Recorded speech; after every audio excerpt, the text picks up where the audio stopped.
Welcome to the Masculine Psychology Podcast, where we answer key questions in dating, relationships, success, and fulfillment, and explore the psychology of masculinity. Now, here's your host, world-renowned therapist and life coach, David Tian. Welcome to the Masculine Psychology Podcast. I'm David Tian, your host, and welcome to episode 5. In the previous episode, we covered why values are so crucial to success in dating and relationships. And today, we're going to be getting into the specific values that are better for succeeding in your personal life, especially in your relationships and in your love life. So in the previous episode, we covered the toxic getting ahead value system that ultimately was rooted in something like the a particular view of evolution of just survival of the fittest. We're just evolved for survival and replication or reproduction, and it's red in tooth and claw. And this is a view of the world and life as being based around competition and conflict, and thus the value system being about just getting ahead. And how buying into this toxic value system precludes love and happiness and intimacy. It precludes the vulnerability required to move into unconditional love. So today's episode is not just about the specific values that are better for succeeding in your love life, but it's also about how to attract the right woman naturally into your life, how to attract the right partner. If you're a woman listening to this, how to attract the right partner naturally into a relationship of unconditional love. Where I said naturally, where it feels effortless because it's just you living out the values that are defining how you are, your life. Okay, so getting clear on those values, having that clarity is absolutely essential to making this a natural part of your life, to making this flow naturally in your life. Okay, so we're going to be looking at the specific values. I've got 3 groups of values to propose to you. And if you don't think deeply about these values, whether you take the ones that I'm recommending here or not, whether you agree with me or not, the very fact that you're reflecting on the values that are driving your life, that in and of itself is already going to set you apart from the average person and already put you in a really good place, a better shot at succeeding in your love life. Because if you don't do that, if you don't do what we've been doing the past episode and this episode, then what'll happen is that you'll be wondering why and being frustrated why your love life is just going in circles. Without that vulnerability that's required for unconditional love, you will never be able to access that courage that's required, that is necessary for unconditional love. And you're going to be frustrated why you can never relax. Why in your relationship, you always have to be on your guard, be on your toes, because there's another better competitor around the corner, even if you don't know where that person is yet. It's just the potential of it. And that woman could always trade up or, just maybe even trade laterally for just something new. And always being insecure and uncertain in your relationship, always having to just be your best self. Otherwise, she's going to leave you. And that's the norm for guys around the world, especially in the modern world, just looking at the content that gets millions of views, which is this toxic value system that if you imbibe, you will never be able to relax. It will preclude an unconditional love relationship. It will prevent you from experiencing unconditional love because you won't be able to give it to yourself. Because you're uncertain whether she's able to, whether she can is trustworthy, whether you can rely on her to always be there for you, never cheat on you, never step out on you, always be there no matter how much vulnerability or weakness you show. You can't do that in this value system because it's already built into it that you've got to be your best self. And if you're not your best self, well, she's going to step out. And that's not a love relationship. That's not actually, you don't even need love for that to work. That's just like, it's just a normal transactional relationship that you find in business settings all the time. You just get the best product you can afford. And that's how most people are thinking in terms of their dating life and their relationships. They get into a relationship with that, and then it's a disaster, and they wonder why. Because they've never actually queried and evaluated critically, reflected in any deep way, on the values that are driving their lives. So if you don't do that, if you don't reflect on the values driving your life, then you will be driven by them unconsciously and not able to control the outcome of your life. So you don't want that. You want to take this seriously and get into thinking about your moral philosophy, your ethics, your principles, and what is driving your life. Okay, so I'm going to be giving you 3 different categories and telling you what I suggest, what I recommend in each of those 3 categories. And just the fact that you're thinking about these is already great. It's already a victory as far as I'm concerned. But obviously, there are some values that are better than others for succeeding in your love life. Yeah, so obvious examples are if you value just getting ahead at whatever cost, if your partner has that view, generally you will not be able to relax and you won't be able to trust the person because getting ahead for that person might mean dumping you and jumping to the bigger, better deal. Right? That's an example of a wrong set of values. And we covered in the last episode a whole set of wrong values for succeeding in relationships and in love. So I recommend you obviously listen to that one as well. But let's dive into the positive side of that equation. What are some good values that will naturally lead to a successful long-term relationship and a love relationship, a relationship of love, connection, and passion? Okay, so the first category is, broadly speaking, goodness. This is versus mere survival, replication, mere getting ahead. Right? So if you see the world and life and you and your existence in this world as being based on simply the top values are surviving and reproducing and just getting ahead of the competition, there's no room for goodness. Goodness is like way down the list. Like if it's convenient for you and doesn't get in the way of you getting ahead, yeah, you'll do the good thing. Right? That's bad. So if somebody has goodness really low on their hierarchy of values, then that's a sign that you should stay away from them. Whether it's a love relationship or even in a business relationship, you're going to have a really strong contract with that person and be able to enforce that. Because at the first opportunity for that person to be able to backstab you to get clearly getting ahead, that person will do it. They'll look for the loopholes in the contract and all of that. And you're not going to be able to relax in that relationship. And oh my God, imagine you were to take that into a love relationship or an intimate relationship, you're really screwed. But that's how most achievers are because that's how they treat themselves in the world. That's the value system they bought into. So of course, they carry that over into their relationship and they can never relax in it. And they actually never experience unconditional love. Okay, so the first category, the first set of values is around goodness. And I could spend an entire year of a graduate level course cashing out all the various theories of what goodness is. We don't need to do that actually right now. We can just take the sort of common sense view of goodness of, are you listening to your conscience? Are you following it? Whether you go against your instincts or not, it's the very fact that you're listening to your conscience, and that's a big factor in your decision making. Do you have a conscience? I think everyone does. Even though there's some research that psychopaths don't have a conscience. Well, I think they just don't listen to their conscience, but whatever. That's like 1%. So I'm not 1% of the population. I'm not talking to psychopaths right now. Oh, by the way, how do you spot a psychopath? Obviously they don't have this set of values that I'm going to be telling you about today. Right? That's one way. And then they were able to voice value system that I covered in the previous episode of red in tooth and claw, right? Just getting ahead type of toxic value system. So goodness. Right, so it's not just about getting ahead. It's about listening to your conscience because you're concerned about what the good is.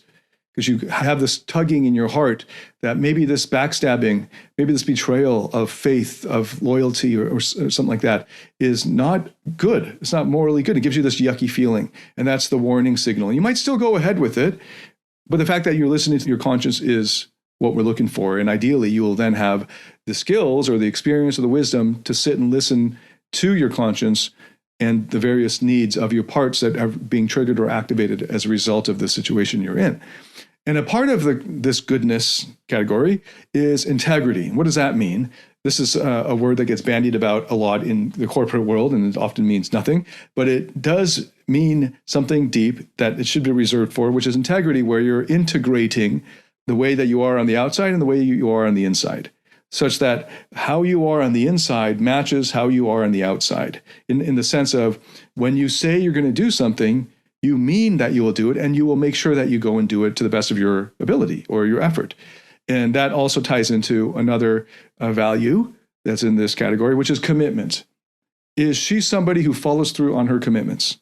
And that requires also another value, responsibility. So if you notice that if she's somebody who follows through on her commitments and fulfills her responsibilities. Okay, so that category of goodness versus just mere survival and replication and getting ahead will include also your conscience and striving to lead a life of integrity, where the inside matches the outside, where you follow through on your word, where you follow through on your commitments and fulfill your responsibilities. So are you a person who cares about goodness? And is she a person who cares about goodness? That is required for a love relationship to succeed. The second category is of compassion and empathy and sympathy. Is she somebody who prioritizes or considers important compassion and empathy? Are you somebody who experiences compassion? Now, there are lots of ways of sussing this out, of observing this, of testing for it, right? One is an obvious one where it's more direct, where you open up some kind of what you consider is vulnerable, something that's vulnerable for you. Maybe it's something that is very dear to your heart and maybe makes you cry. And now I'm assuming you're mature enough to have those places. I realize as I'm saying that 90% of men won't know what that is, since they see weakness, crying as a source of weakness. But as you progress in the therapeutic process, you will discover areas in your life that were traumatic for you, that now that you are healing from those, you have a better perspective on them so that they don't have the same impact of overwhelming you with these vulnerable emotions as they did in the past. And you can now share those with your significant other. And doing that is incredibly powerful for deepening a connection. Don't do this as a Machiavellian technique, by the way.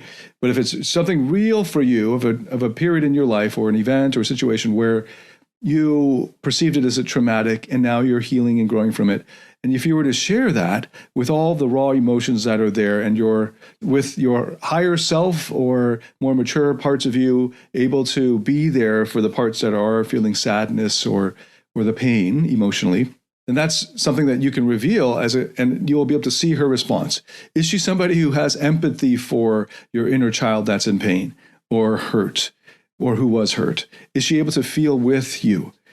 Or is she judgmental? Or is she having a toxic masculine reaction to that?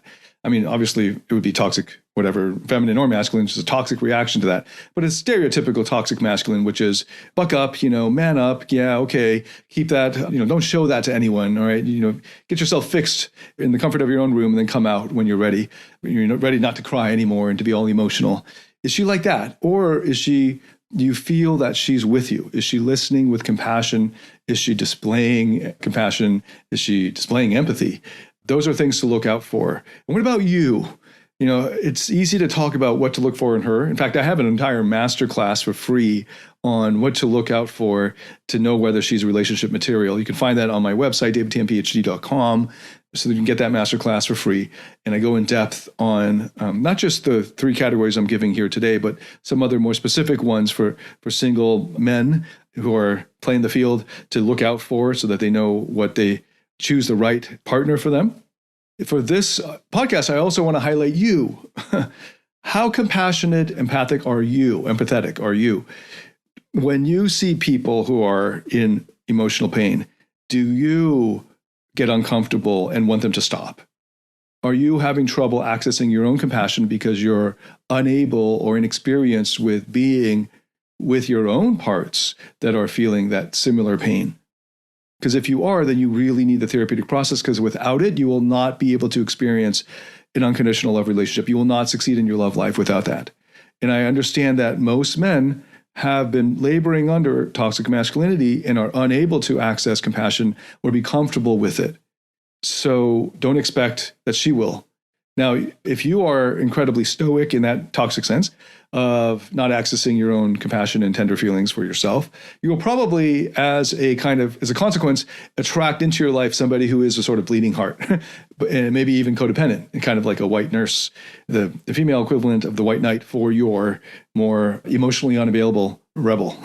So that pairing is quite common. So there's a whole other myth of, or not myth, it's a whole other dynamic of the woman trying to tame the bad boy, and the bad boy being this unfeeling, stoic guy who's clearly feeling a lot, but unable to access what's actually happening and his level of his emotions, because it's all under the surface for him, under the level of conscious access for him. So that might actually be the case, in which case you have attracted to yourself somebody who is overly compassionate. That is, her compassion's driving her to violate boundaries. So, but that's a good sign that she is compassionate, because you can work with that. That's a sign of goodness, that she has a heart.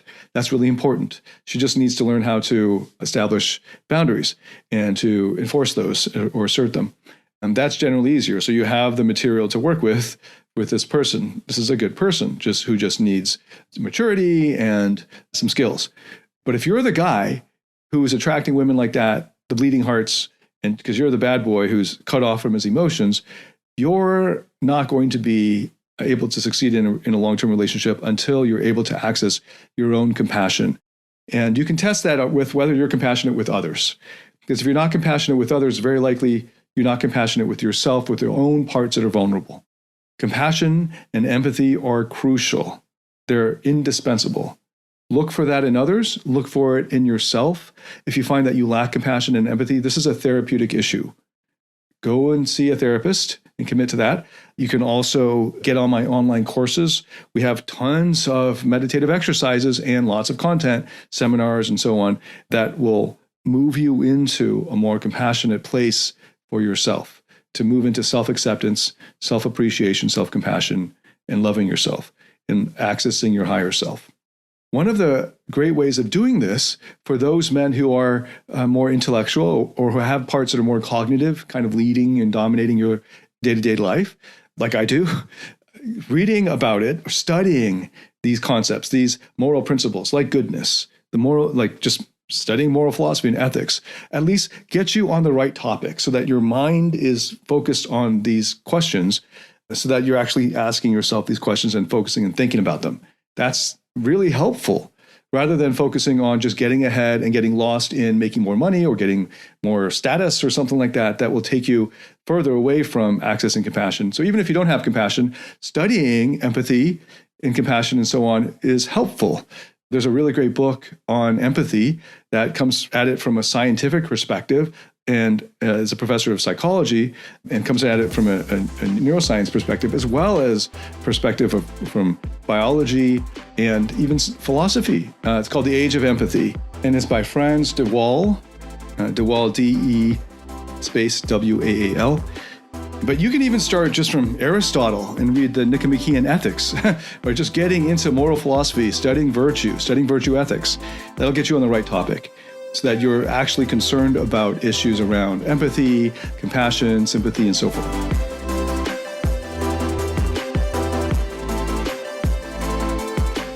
Do you struggle in your interactions with women or in your intimate relationship? Are fear, shame, or neediness sabotaging your relationships or attractiveness? In my Platinum Partnership Program, you'll discover how to transform your psychological issues, improve your success with women, and uncover your true self. Get access to all my current and future online courses by applying for the Platinum Partnership today at davidtianphd.com/platinum.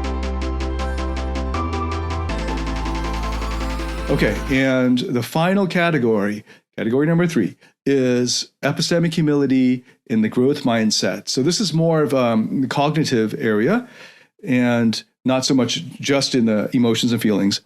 Epistemic humility is she or are you humble enough about what you don't know? Are you open to learning new things?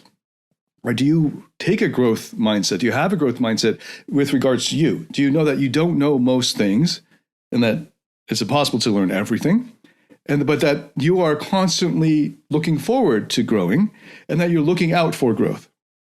Because no matter where you start in your relationship, whatever age you are at, whatever level of maturity, you're going to need to grow in life in order to find happiness.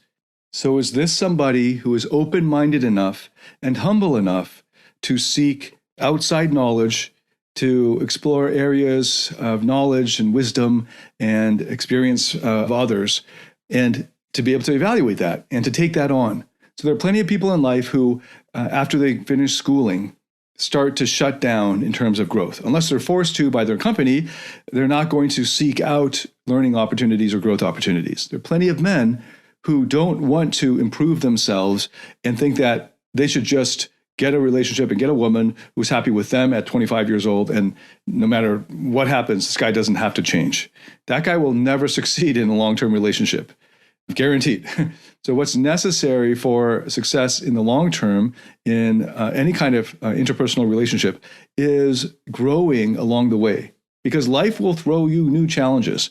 You're going to be forced to grow. And if you're not open to that, then you will just get further and further stuck in the quicksand of life. And it's not just like you stay in one place, like you just maintain where you are. As life goes on, as time goes forward, it's like a backwards travelator. You have to keep growing in order to keep up with the challenges that life throws you. And if you're in a love relationship, or if you're in an intimate relationship, that in and of itself is a challenge that is constantly going to evolve. And you're going to have to learn as you go through it. This is true for everyone. I'm at the time of recording this, I'm in my mid 40s. I fully expect to continue to, as I have been all my life, continue to learn and grow. And there are plenty of areas that I'm well aware that I have no idea about or might be completely wrong about. And I'll only discover that in my 50s and 60s. Then I'll look back at what I was thinking now in my 40s and think, oh, geez, that was really embarrassing that I thought that. But there's no way around it. I'm doing the best with what I've got at this age. And that's true of all of us. And that's a perspective of epistemic humility. I could be wrong. I'm doing my best right now. And that's what's required for a relationship to work in the long term. Part of the way that you can see that somebody is not epistemically humble is if they're closed off to the prospect of going to a therapist or a coach or learning about psychotherapy or about any area that they don't already know. Maybe it's yoga. Maybe it's the cutting edge research on MDMA or psychedelics with therapy, or maybe it's whatever it is. Maybe it's the power of what you're eating and how that affects your psychology. These are areas that we don't get taught in school. So for many people and therefore they will not succeed in relationships, for many people, they think that everything that's important in life was taught in school and they will fail in life. And that's very sad. So what you are looking for is someone whose value system includes epistemic humility, and that you're also looking for evidence of your growth mindset. If you're listening to this, I know you already have that, or you have quite a bit of it. Otherwise, you wouldn't be listening to this episode. So that's awesome. Congratulations to you. I want to encourage you on that. And pat yourself on the back because you're already in the upper, elite minority of the world that will be able to have the prerequisites for experiencing a love relationship. Spread this to your friends. Try to help others see that they should take a vantage point or a perspective of epistemic humility, intellectual humility around what they don't know. There's so much they don't know. And a great portion of what they think they know, actually, they should revisit. And life opens up for you and you'll grow so much faster and you'll have so much more access to control and mastery of your own emotions when you do that. Now, let me illustrate this with a story of a client I had. We'll call him Barry. And Barry was a super successful entrepreneur. He had started multiple companies, exited multiple companies, and this was all, he was only in his mid-30s at that time. And he was incredibly driven. But he was driven by this need, unconsciously, obviously, his need for significance, to be somebody, to be worthy of. And he didn't understand this till we did some more work together, but to be worthy of his father's love and approval.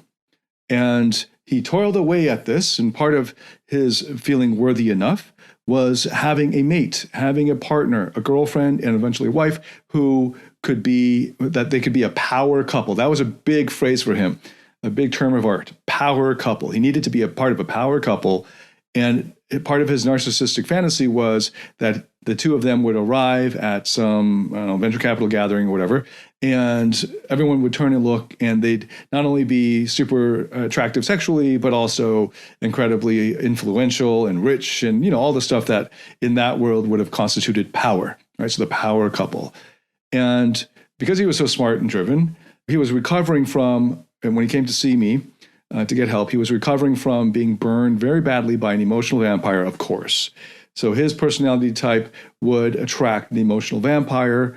And because he is an emotional vampire as well. He was an emotional vampire himself, but he eventually attracted an even bigger predator, emotional predator, who won out and eventually cheated on him and was very public in his circles.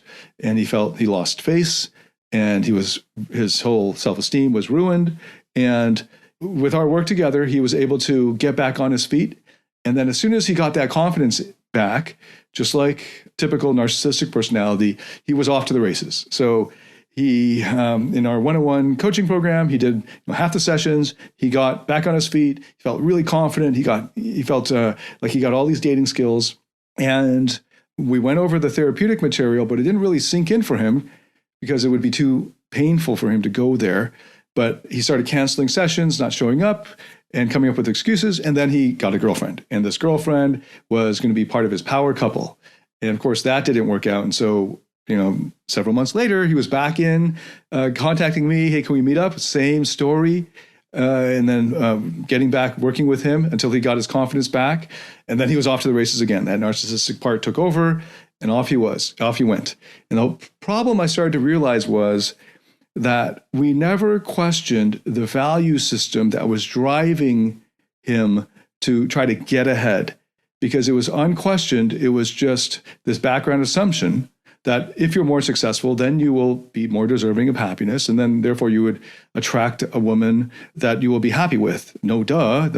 Is this background assumption that I didn't realize at first, because this was several years ago that we were working together, of success necessarily leading to happiness, necessarily leading to love. And that in order to be worthy of love, you had to be successful. And that was the cycle that was driving him, where he was getting confidence whenever he had outward success that would then attract a woman who was a kind of predatory in that emotional way, these matching narcissists. And then eventually he would be outmatched, and then he would crumble and come back for treatment or for work, for coaching work.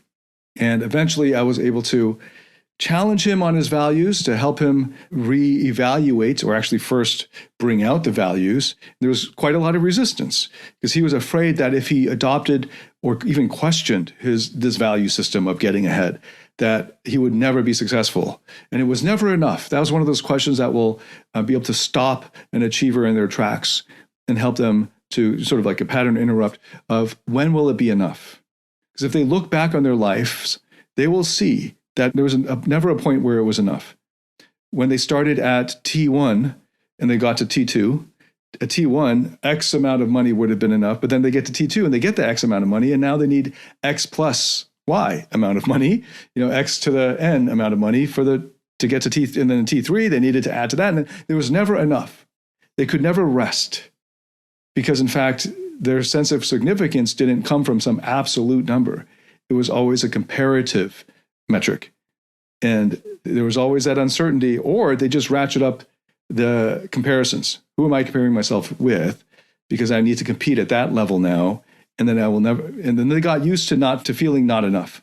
That was their modus operandi, feeling not enough. That's their comfort zone. Actually, this feeling of unease and I'm not enough. And then if they were to stop and even consider that I could be worthy of love just in who I am, not in doing anything or achieving anything, it was scary for those parts of him, because then they were afraid that he would stop working so hard, stop pushing himself for 8 a.m. to 12 midnight days, 7 days a week.